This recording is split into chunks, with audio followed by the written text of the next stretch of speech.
Hey everybody, how y'all doing? Steve coming at you. Hope you're having a great day. I just wanted to do a quick follow-up video, and I'll mention a couple other things, but mainly I wanted to talk about, my last video was talking about Chelsea Handler and 50 Cent. You know, Chelsea Handler is a, basically a B-list actress or whatever, has her own show, has a talk show or something. I don't know, I don't watch her crap.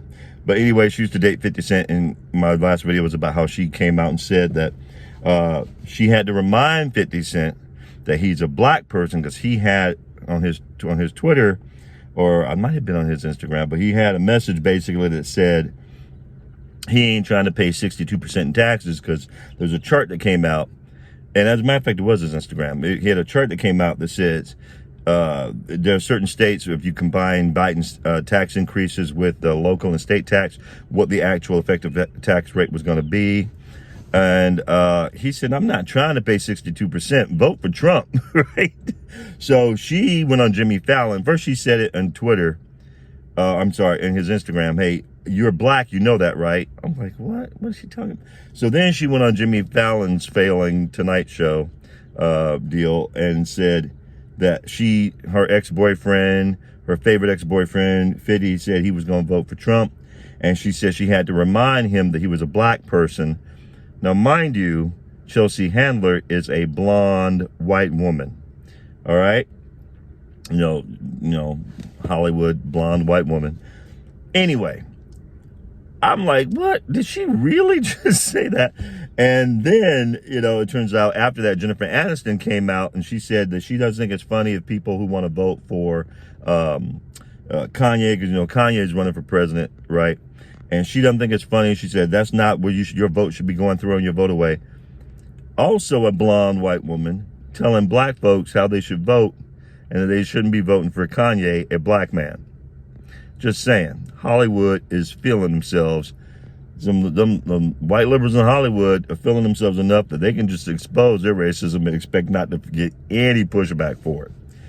Anyway, so 50's response to her after her Jimmy Kimmel interview, where she told Jimmy Kimmel if he would publicly denounce Trump, she'd be willing to give it another twirl, basically throwing her stuff out there for 50 if he will publicly denounce Trump and give it another roll, kind of, you know what I'm saying? So he came out with a new Instagram post that said, F Trump.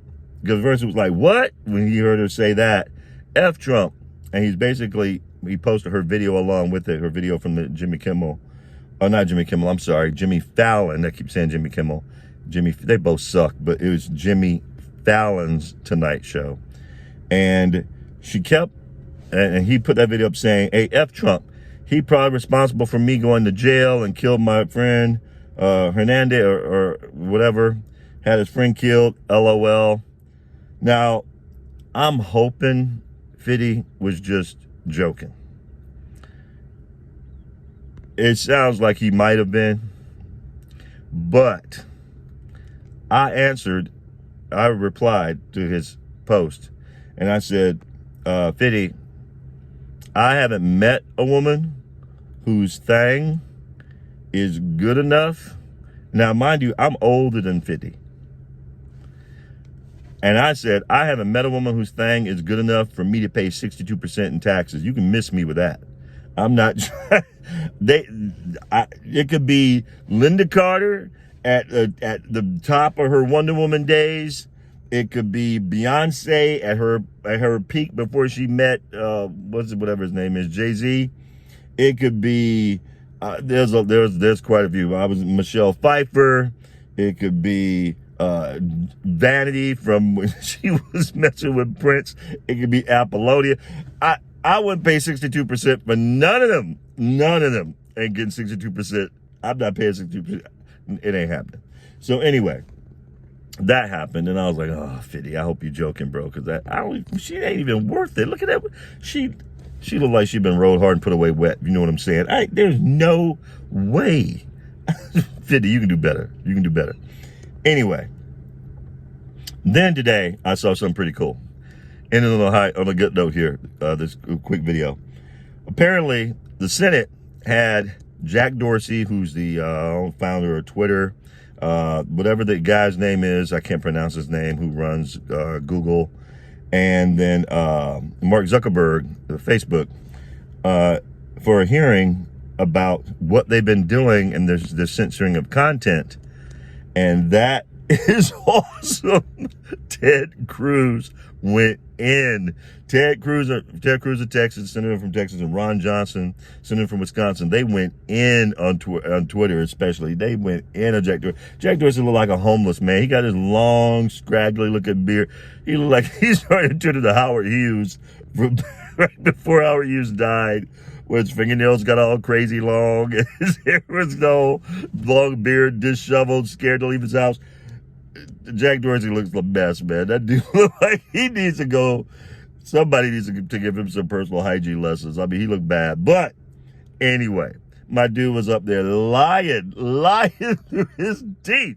And Ted Cruz was owning him. I mean, you got to go check it out, the video. Ted Cruz, Ron Johnson, because he was talking about how, well, we thought it was hacked. Jack Dorsey, they all basically said it, but Jack Dorsey like, we thought it was hacked material, and so that's why.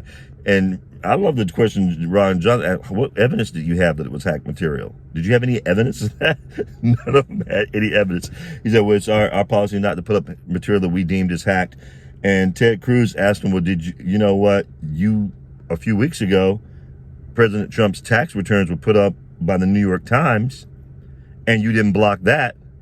The New York Post put up a story about Hunter Biden based on information from his own laptop, and you blocked that. You want to explain how that works? Yeah, all them guys. Them guys are scared, I'm telling you, and they should be.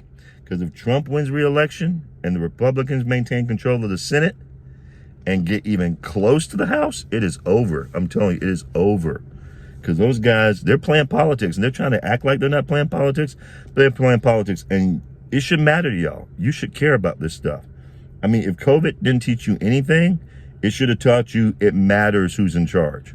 When you got people in charge who want to rule over you, that's a problem.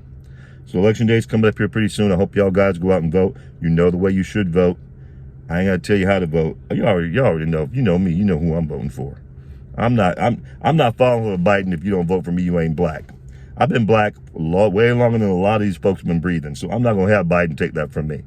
It's just how it is. But I hope y'all figure out who it is you want to vote for. I would just say vote for the person who's willing to allow you to have the most personal freedom in your life. That's the way it should work. And that should be the case on a local, state, and national level. And with that, guys, I hope y'all having a great day. I'll let you go for now. Y'all take care.